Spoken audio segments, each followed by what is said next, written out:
There is a category of private financial institution that manages trillions of dollars in global assets, and virtually nobody outside the top 0.01% of wealth has any detailed understanding of how it actually works. It does not advertise. It does not publish annual reports. It does not have a public face of any kind. And the families whose capital it manages have used it to keep their wealth intact, not just across decades, but across entire centuries. That institution is called a family office. And this video is a complete, research-backed deconstruction of exactly how it works, from its 19th century origins, through the precise legal and jurisdictional architecture these institutions operate under today. Here is what most people miss when they first encounter this subject. A family office is not a wealth management service. It is not a private bank. It is not a financial advisory firm. It is a private company, built and operated exclusively for one family, whose entire institutional mandate is managing the complete legal, financial, and structural complexity of dynastic-scale capital across generational time horizons. And the invisibility of these institutions is not a side effect of operating privately. It is a deliberately engineered feature of the architecture itself. We are going to get into exactly why and exactly how in precise detail. But first, here is the structural question that makes this entire analysis worth 40 minutes of your time. Why do the families that have kept wealth intact for centuries consistently build this specific kind of institution, while the families that lose their wealth within 3 generations almost never do? The answer to that question is what this entire video is built around, and it starts in 1882 with the man who built the largest oil fortune in American history. Before we go into the history, I want to be precise about what this analysis is. This is a purely educational and historical examination. It is not a political argument about wealth concentration. It is not financial or legal advice of any kind. And it is not a blueprint for personal replication. It is a research-backed deconstruction of how these structures were built, how they operate, and what understanding them reveals about the architecture of generational capital. That framing matters, because it determines exactly how to read everything that follows. In 1882, the man who had built Standard Oil into the most profitable industrial enterprise in American history faced a problem that no financial institution of the era was structurally equipped to solve. John D. Rockefeller's wealth, generated by an oil refining operation that controlled approximately 90% of American refining capacity at its peak, had grown to a scale that fundamentally exceeded the operational capabilities of the commercial banking system of the time. Commercial banks of that era were designed for a specific and limited function: lending, deposits, and basic financial intermediation. They were built for the complexity of a typical business or individual's financial life. They were not designed for a fortune that simultaneously spanned dozens of industries, multiple states, vast real estate holdings, and philanthropic operations at a scale that exceeded most government budgets of the period. So the solution Rockefeller implemented was not to find a better bank.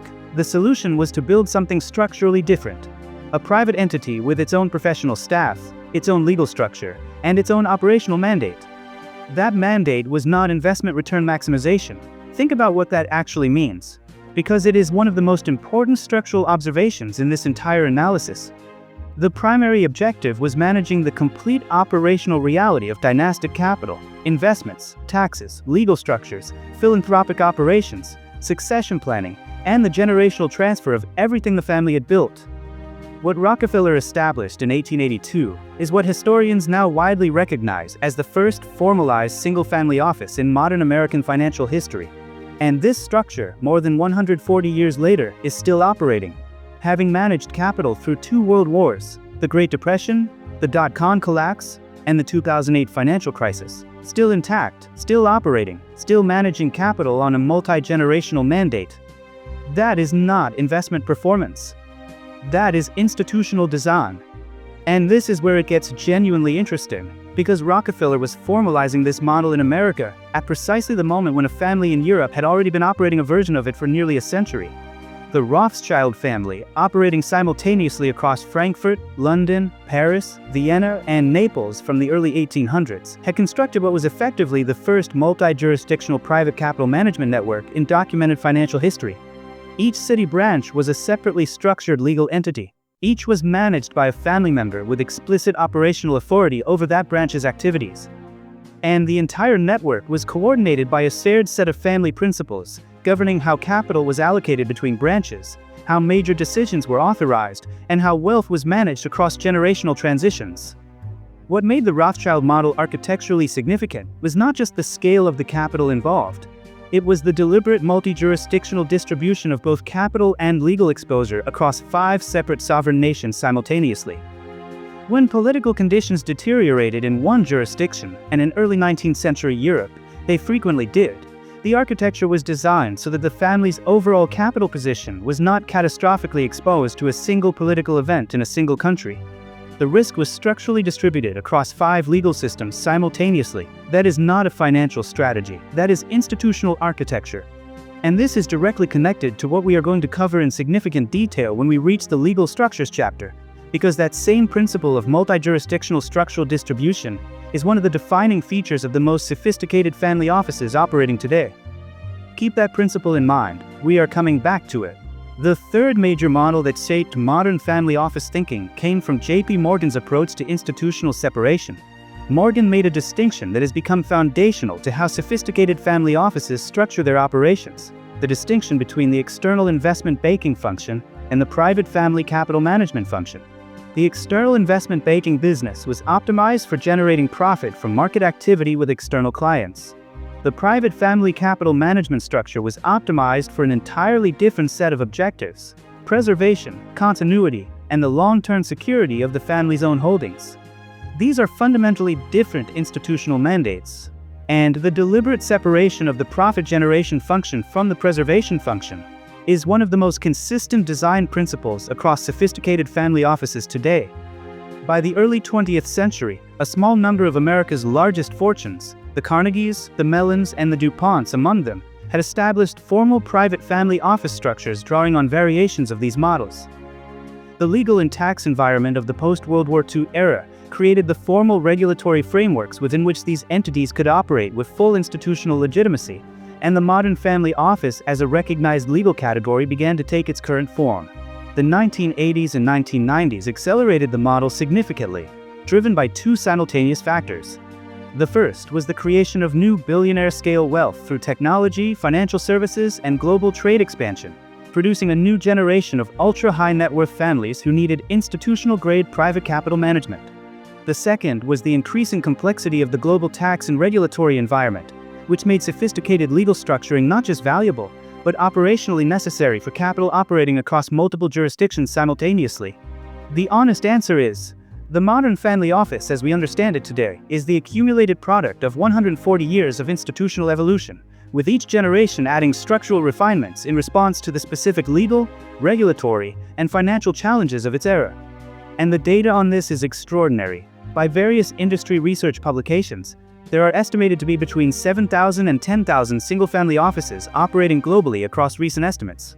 Nobody talks about this part, but the total capital managed across global family offices, by various industry estimates, places this sector among the largest pools of privately managed capital in the world. These institutions do not publish annual reports. They do not issue press releases. They operate in a layer of the global financial system that is structurally designed to be invisible to the public. That invisibility, as we are going to cover in precise detail, is not an accident or a side effect. It is a deliberately engineered feature of the architecture. So what exactly is a family office in its current operational form? A family office is a private company, not a bank, not a fund, not an advisory firm, that manages the complete financial, legal, and operational complexity of an ultra-high net worth family's capital exclusively. The scope of services within a sophisticated family office typically includes investment management across multiple asset classes and jurisdictions, comprehensive tax planning and compliance, estate and succession planning, legal structure management, philanthropy administration, family governance coordination, and often comprehensive security services. The critical word in that entire definition is exclusively. This is not a service purchased from an external provider. This is an institution built and operated entirely for one family's objectives, with no competing clients, no conflicting interests, and no external stakeholders. Now, there are 2 primary structural categories, and the distinction between them matters for understanding how this market actually operates. A single-family office serves one family exclusively. It is entirely private, entirely controlled by that family, and answers to no external parties whatsoever. Its entire decision-making apparatus is aligned 100% with that family's long-term objectives. A multi-family office serves multiple ultra-high net worth families simultaneously, offering the operational infrastructure and institutional expertise of a family office model at a lower individual cost by distributing the overhead across several clients. The capital threshold typically cited for establishing a genuine single-family office is in the range of $100 million to $250 million in investable assets, with the most sophisticated operations typically managing capital in the billions. Below that threshold, the annual operational costs of running a fully staffed single-family office, which can range from several million to tens of millions of dollars annually for the largest operations, typically exceed what the cost-benefit calculation justifies. And this is directly connected to the economic logic that underlies the entire model, which is worth being precise about. The institutional case for a family office is built on a single foundational argument that the complexity and the long-term stakes of managing ultra-high net worth capital across generational time horizons are sufficiently distinct from conventional wealth management that a dedicated, exclusive institutional structure produces materially better outcomes. That argument, made repeatedly by the historical evidence, is what drives every design decision in the architecture. And the most powerful evidence for it begins with one of the most consistent and well-documented patterns in the entire history of private wealth. Now, the macro infrastructure behind everything we are analyzing today, monetary systems, sovereign debt, global capital flows, commodities, and how institutional money actually moves at the foundational level. I've created a complete course titled Applied Macroeconomics, the Architecture of the Global Monetary System, 10 modules, 2 hours plus of content, intentionally stripped of all fluff, clarity and depth only, email support included. Link is in the description. And if what we just covered on the institutional origins of dynastic capital is the kind of analysis you are here for, what we are about to cover next is where it gets significantly more interesting. There is an observation that appears in the folk wisdom of nearly every culture that has produced significant private wealth, phrased differently in every language, but making the same structural point. In English, shirt sleeves to shirt sleeves in 3 generations. In Chinese, wealth never survives 3 generations. In Scottish, the father buys, the son builds, the grandchild sells, and his son begs. An almost identical proverb exists in Brazilian Portuguese, and in Japanese, and in several West African oral traditions. The fact that this observation emerged independently across cultures separated by geography, language, and centuries, without any connection to each other, is not a coincidence. This is not a cultural phenomenon. It is a structural one. The Williams Group, a wealth consultancy, published widely cited research on generational wealth transfer indicating that approximately 70% of wealthy families lose their wealth by the 2nd generation, and approximately 90% by the 3rd. And the data shows this clearly, but here is what most commentary about this statistic consistently misses. The primary cause of generational wealth collapse is almost never investment performance failure. It is not a bad market cycle. It is not an unlucky generation. It is not even poor financial decisions in isolation. The same research suggests approximately 60% of family wealth failures are attributed to a breakdown in trust and communication within the family unit itself, approximately 25% to inadequately prepared heirs, and only a small residual fraction to actual financial or investment failures. Insane, right? The primary cause of generational wealth collapse, according to one of the most comprehensive studies done on this subject, is a human and governance failure, not a financial markets failure. Which raises an obvious question. What do the families that avoid this collapse actually do differently? The research identifies 2 simultaneous failure mechanisms that family offices are specifically designed to address, and they always operate together. The first is the governance failure mechanism. In the absence of formal, structured decision-making systems, clear frameworks governing how capital is accessed, how major decisions are authorized, and how competing family interests are managed, wealth becomes structurally exposed to fragmentation. A first-generation wealth creator typically operates with extreme personal discipline and clear individual decision-making authority. Those properties are personal. They belong to the individual who built the wealth. When capital passes to a 2nd generation of multiple heirs without a formal governance framework in place, the structural conditions that produced good decision-making have disappeared, and what replaces them are multiple decision-makers with different risk tolerances, different time horizons, and different personal financial priorities, operating without clear rules. The outcome of that structural vacuum is predictable. Competing interests produce conflict. Unstructured decisions produce poor outcomes, and the discipline that built the original wealth erodes systematically. The second failure mechanism is the human capital failure. The knowledge, the judgment, the discipline, and the decision-making frameworks that built the original wealth are not genetic. They are not passively absorbed through proximity to wealthy parents. In the absence of a deliberate, systematic program to transfer that operational knowledge and those frameworks to the next generation, the heirs who inherit the financial capital are frequently structurally unprepared for the responsibility of managing it. And these two failures compound each other. Unprepared heirs making unstructured decisions within a fragmented governance environment produce the worst possible outcomes every time. So what specifically does the family office model provide to address both mechanisms simultaneously? And here is where it gets genuinely interesting, because the answer is not primarily financial. It is institutional. The most critical function of a sophisticated family office is governance engineering. The investment management function is important and necessary, but it is secondary to the structural work of building systems that make good collective decision-making the institutional default rather than the exception.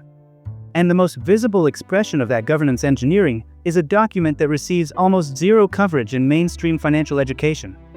The Family Constitution. A family constitution is a formal, legally structured governance document that defines, in explicit, binding terms, how the family collectively makes major decisions about its capital, how distributions are made to family members, what qualifications or conditions govern heir involvement in management decisions, how disputes are formally resolved, and what the long-term strategic objectives of the family's collective capital actually are. This is not a mission statement. These are operational rules, with legal weight, formal enforcement mechanisms, and structured review processes built into the document itself. Some family constitutions define explicit educational requirements that heirs must complete before they become eligible to access significant capital distributions or take on governance responsibilities. Others establish voting rights structures for major decisions that require supermajority approval, preventing any single family member from unilaterally redirecting the family's long-term capital strategy. The Rockefeller family's governance structure, partially documented in financial and historical research, includes formal family governance bodies with defined decision-making authority, structured educational programs for younger generation family members, and explicit protocols for managing the intersection of personal and collective family financial interests. Think about what that actually means. A governance architecture so formal and so institutionally serious that it has maintained operational continuity across 6 generations of one of the most complex family structures in American history. The Rothschild family's approach, now in its 7th generation of operation, has been studied extensively as one of the most durable examples of multi-generational governance in documented financial history. Their internal principles around family unity, collective decision-making, and the explicit subordination of individual short-term interests to collective long-term objectives have evolved continuously across 2 centuries, adapting to new legal environments, new jurisdictions, and new generations while maintaining the core institutional continuity. Here is what most people miss when they look at these examples. The specific structural elements within family constitutions vary significantly from family to family, but several components appear consistently across the documented cases. Family councils, structured governance bodies with defined membership, defined voting rights, and defined meeting schedules, are standard practice among the most sophisticated family offices. These typically include both senior family members and independent external advisors, ensuring governance decisions are not made exclusively within a single family's perspective. Distribution policies, explicit written rules governing when, how, and under what conditions family members receive capital distributions from the family's holdings, are a near-universal feature of well-structured family constitutions. These distribution rules serve a dual function. They protect the capital base from excessive distributions that could erode the family's long-term asset position, and they create predictable, documented expectations for family members that significantly reduce the interpersonal conflict that typically accompanies informal arrangements. Succession planning frameworks, defining how leadership of the family office transitions across generations, what qualifications are required of incoming leadership, and how that transition is practically managed, are critical to preventing the governance vacuum that typically accompanies generational leadership changes. And the data on this is extraordinary. Research consistently shows that families with formal governance structures demonstrate significantly higher rates of multi-generational wealth preservation than families relying on informal arrangements, independent of the size of the initial capital base. formal structure matters more than initial capital size. That is a striking finding. Now, directly connected to the governance architecture is the philosophical framework that defines how a family office approaches investment and capital management across time. The 100-year view. And here is where it gets counterintuitive. Because this single difference in time horizon changes virtually every investment decision a family office makes relative to any conventional investor. A pension fund typically operates on a 10 to 20-year planning horizon. A publicly traded company is effectively managed on a quarterly earnings horizon. A retail investor in practice often operates on an even shorter one, driven by short-term market movements and emotional responses to volatility. A family office managing capital for a dynastic mandate is operating on a 100-year horizon, sometimes significantly longer. So the question becomes, what does investment decision-making actually look like when the operative time horizon is a century rather than a decade? When optimizing for a 100-year mandate, short-term market volatility becomes almost completely irrelevant as an investment consideration. It is noise within a much longer signal. Liquidity requirements drop dramatically because the need to convert assets to cash quickly is almost never present in an institution with no redemption obligations and no quarterly reporting requirements. The tolerance for illiquid, long-duration assets increases significantly because the properties that make an asset illiquid in a conventional portfolio context are often the same properties that make it attractive for century-scale preservation. And the definition of risk itself changes completely because the primary risk is no longer short-term capital loss. The primary risk is the permanent erosion of purchasing power across generations through inflation, structural exposure to a single political or economic system, or catastrophic single-event failure that cannot be recovered from. So the asset allocation that makes sense for a 100-year mandate looks fundamentally different from the asset allocation that makes sense for a 10-year mandate. We will cover the specifics of that directly in the next chapter. The human capital infrastructure that family offices build around this long-term philosophy is equally deliberate and equally undercovered in mainstream financial education. The most sophisticated family offices maintain formal education programs for the next generation, structured curricula covering financial literacy at an institutional level, investment principles, governance responsibilities, the operational history of the family's capital, and the specific decision-making frameworks that the family office operates under. Some of the largest family offices employ dedicated family education directors, professionals whose entire function is designing and delivering programs that systematically prepare the next generation for the responsibilities of stewardship. Stage responsibility frameworks are standard practice, where younger family members are given progressively increasing levels of financial responsibility and decision-making authority over time, with formal mentorship and structured review processes built around each stage.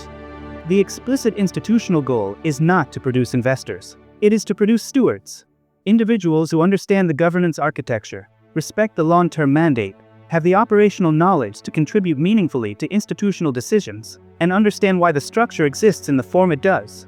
The honest answer is, the data supports this approach. Families that maintain formal human capital development programs alongside formal governance structures demonstrate measurably better multi-generational wealth outcomes than those that treat heir preparation as an informal process. Here is what most people miss when looking at all of this from the outside. The entire preservation framework we have just covered is a system solution to a structural problem. The shirt sleeves to shirt sleeves phenomenon is not inevitable. It is the predictable outcome of the absence of formal institutional structure. And the family office model exists at its institutional core to provide precisely that structure. The most powerful wealth preservation mechanism in the world is not an investment strategy. It is a governance architecture. That is genuinely one of the most important things this entire analysis reveals. And if you think the governance architecture we have just covered is sophisticated, the legal and jurisdictional structure that these families use to shield and protect their capital goes significantly deeper. And it is genuinely extraordinary. We are going to get into that in precise detail shortly, but first, let us look at how the asset allocation strategy of a modern family office actually operates in practice. One of the most consistently documented patterns in family office research runs directly counter to the conventional financial advice that most individual investors receive. The most sophisticated, long-established family offices tend to reduce their exposure to public equity markets over time, a pattern consistently visible in the major annual family office surveys. The conventional advice for individual investors emphasizes publicly traded, liquid, diversified portfolios, optimized for risk-adjusted returns over a defined time horizon. This is advice calibrated to the financial objectives and constraints of a typical individual investor. The institutional logic of a 100-year family office mandate pushes in a structurally different direction. And understanding why requires understanding what public markets actually provide and what they do not. Public markets are efficient, liquid, and transparent. These are genuine properties with genuine value for specific investor types and specific financial objectives. But public markets are also characterized by correlated drawdowns across asset classes, sentiment-driven pricing that can disconnect significantly from underlying fundamental value, and systemic volatility, none of which are particularly relevant concerns for an institution optimizing for century-scale capital preservation. The documented trend, visible in data published in the major annual family office surveys, is a sustained and increasing shift in family office allocations away from public markets toward private market exposure. Direct private equity is one of the primary vehicles for this shift. Rather than allocating capital to a private equity fund, which charges management fees and carried interest, makes investment decisions independently of the investor, and operates on a fixed-term structure, sophisticated family offices are increasingly co-investing directly in private companies alongside institutional partners. This structure gives the family office direct control over the specific investment, eliminates the fee drag of fund structures entirely, and provides access to investment terms and deal flow that are structurally unavailable to retail investors through any conventional channel. Real assets represent another core allocation category: agricultural land, commercial real estate, timberland, and infrastructure projects. These assets share a specific set of properties that are particularly valuable for long-duration capital preservation. They generate ongoing income, they provide structural inflation protection because their value is linked to physical productive capacity, they have intrinsic worth that does not go to zero in a market correction, and they provide tangible collateral that can support other components of a family office's financial structure. And this is the part that changes everything when you look at it from a structural and historical perspective. The most consistent pattern across the portfolios of established dynastic family offices, over the longest documented time horizons, is not diversification across public financial instruments. It is concentration in direct ownership of productive assets. The portfolios of the families that have preserved capital across multiple generations are overwhelmingly weighted toward direct ownership positions in businesses, in land, in infrastructure, in productive operations, rather than toward financial instruments that represent a contractual claim on someone else's underlying asset. A publicly traded equity position represents an ownership claim on a business, but it does not grant the owner direct operational control. Direct ownership of the underlying business removes the corporate governance layer, gives the owner full authority over strategic and operational decisions, and eliminates exposure to daily public market price fluctuations that often diverge from the business's intrinsic economic performance. While public equity prices are influenced by sentiment and liquidity, direct ownership ties the owner's economic outcome more closely to the actual cash flows and fundamentals of the business itself. The families that have structurally preserved wealth across centuries have historically maintained the latter at a significantly higher proportion than conventional portfolio theory would suggest is optimal, and the historical record suggests their allocation was correct for their objective. In the current environment, the data from recent family office surveys indicates several additional strategic trends. Digital asset custody and management has become a formal allocation category for a meaningful percentage of sophisticated family offices, structured as a component of a diversified long-duration portfolio with institutional-grade custody infrastructure, rather than as speculative market exposure. AI-driven risk assessment and alternative data analytics are being integrated into investment decision-making processes at the largest family offices, giving them analytical capabilities previously available only to the most sophisticated institutional asset managers. And the allocation to private credit, direct lending to private companies and projects at yields that exceed those available in public bond markets, has increased significantly as family offices seek income-generating alternatives in the current interest rate environment. So the question becomes, if the investment strategy is this structurally distinct from conventional portfolio management, what is the legal and jurisdictional architecture that supports and protects it across the time horizons these institutions are actually managing for? And I want to be precise here, because this is the chapter where the structural analysis becomes genuinely extraordinary. The legal and jurisdictional architecture that sophisticated family offices use to manage and protect their capital is, in many documented cases, more operationally complex and more deliberately engineered than the legal frameworks available to mid-sized sovereign institutions. and it receives almost zero coverage in any mainstream treatment of private wealth or financial education. Let us start with the foundational question: why does structural privacy actually matter at an institutional level? The instinctive assumption is that privacy in financial structuring is primarily about concealment, that families build invisible legal structures because there is something to hide from public scrutiny. The institutional reality is more precise and more analytically interesting than that framing. Capital that is publicly visible is capital that is structurally exposed to litigation risk, to reputational risk, to regulatory risk, and to the targeting of politically motivated legal actions. A family managing capital across a 100-year time horizon faces a risk environment that extends far beyond financial market volatility. Over that time frame, the probability of encountering significant litigation, adverse regulatory developments, or politically motivated legal challenges is substantial. Structural privacy is a risk management mechanism. Its institutional function is to reduce non-market exposure, to protect the capital base from the full range of non-financial risks that accumulate over century-scale time horizons. Understanding it in those precise terms makes the entire legal architecture significantly more legible. The legal structure used to achieve that institutional privacy typically operates in layers, and each layer serves a distinct and specific function. At the foundation sits the trust structure. A dynasty trust is a long-duration, irrevocable trust specifically designed to hold and distribute assets across multiple generations without triggering estate transfer taxes at each generational transition. The structural key is that assets placed inside a dynasty trust are no longer legally owned by any individual family member. They are owned by the trust entity itself, managed by a formally appointed trustee according to explicitly defined terms, and distributed to beneficiaries according to the conditions established when the trust was created. This single structural feature, the legal removal of assets from individual personal ownership into trust entity ownership, is one of the most powerful mechanisms in the entire architecture of generational wealth preservation. Assets held in a properly structured trust are generally protected from the personal legal exposure of individual beneficiaries. Creditor claims, litigation judgments against individual beneficiaries, and divorce proceedings that might otherwise reach personal assets are generally unable to reach assets held within a properly structured trust.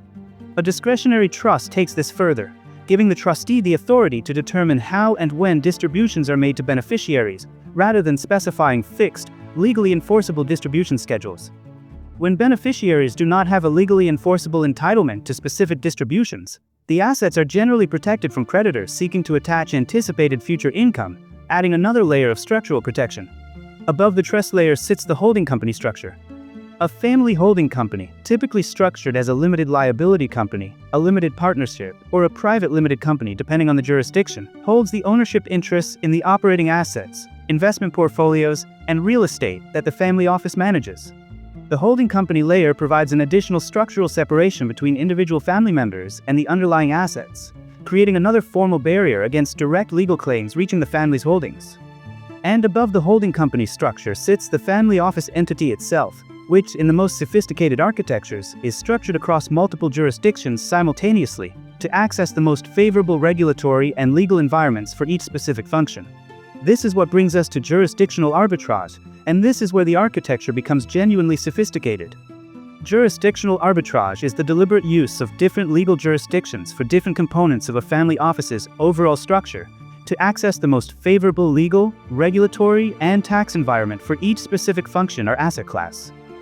The jurisdictions most consistently cited in documented family office research, historically, and as of recent documented practice, include Switzerland, which has maintained banking privacy provisions and political neutrality as consistent institutional features across centuries; Liechtenstein, which offers highly specialized foundation and trust structures unavailable in most other jurisdictions; the Cayman Islands, for investment fund vehicles and specific capital gains treatment structures; Singapore, for Asian asset management infrastructure, succession planning frameworks, and regional capital access; and the United Arab Emirates, particularly Dubai, as an increasingly significant hub for family office establishment, given its developing regulatory framework and zero personal income tax environment. Each jurisdiction offers a specific combination of legal protections, regulatory frameworks, and tax treatments that makes it functionally optimal for particular components of an overall family office structure. The result, in the most sophisticated implementations, is a multi-layered, multi-jurisdictional legal architecture where no single jurisdiction holds all of the family's structural exposure. Adverse changes in any one jurisdiction's regulatory or tax environment can be managed through targeted restructuring without catastrophic impact on the overall capital position, because the structure was specifically designed to be resilient to single jurisdiction adverse events. And this is directly connected to a trend that has accelerated significantly in recent years. Geopolitical developments over recent documented periods, the tightening of capital controls in various jurisdictions, shifts in international tax reporting regimes, including the expansion of frameworks like the Common Reporting Standard and FATCA, and the demonstrated capacity of sovereign regulatory changes to materially alter the legal standing of certain asset structures, have all reinforced the institutional logic of multi-jurisdictional structural diversification. The most sophisticated family offices treat single jurisdiction capital concentration as a structural risk, and they manage it with the same deliberate attention they give to financial market concentration risk. The chief investment officer function within a sophisticated family office, which is a significantly more complex role than the CIO function at a conventional investment firm, is responsible for navigating this multi-jurisdictional landscape continuously.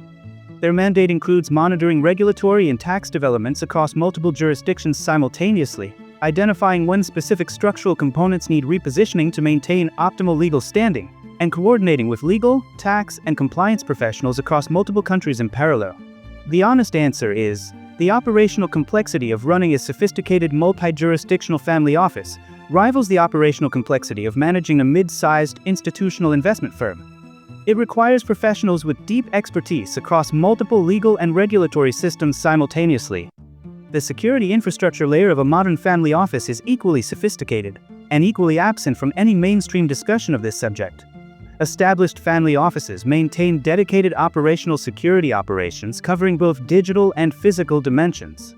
On the digital side, the systems protecting a major family office's communications, asset data, and operational infrastructure are comparable in sophistication to those deployed by mid-sized financial institutions, including dedicated threat intelligence monitoring, institutional-grade encryption across all communications involving capital matters, and structured protocols for managing digital asset custody securely. On the physical side, sophisticated family offices maintain formal security protocols for family members, covering travel security planning, residential security assessment, and in certain cases dedicated protective security services, particularly relevant for families with significant public profiles or holdings in politically complex regions.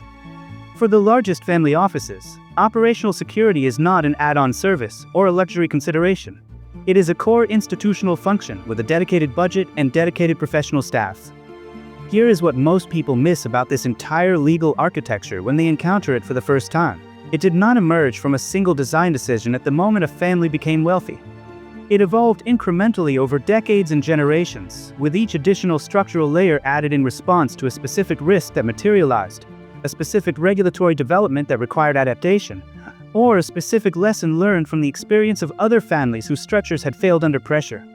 The result is a structure of genuine institutional sophistication, specifically calibrated for the preservation of capital in a world that is politically, legally, and financially unpredictable over the time horizons that dynasty-scale family offices are actually managing for. And that calibration, that accumulated institutional response to a century of real-world risk events, is precisely why these structures are as sophisticated as they are. So where does this model go from here? The honest answer is, the trajectory bifurcates. And understanding how provides a genuinely useful analytical framework for where private wealth management is heading at the structural level.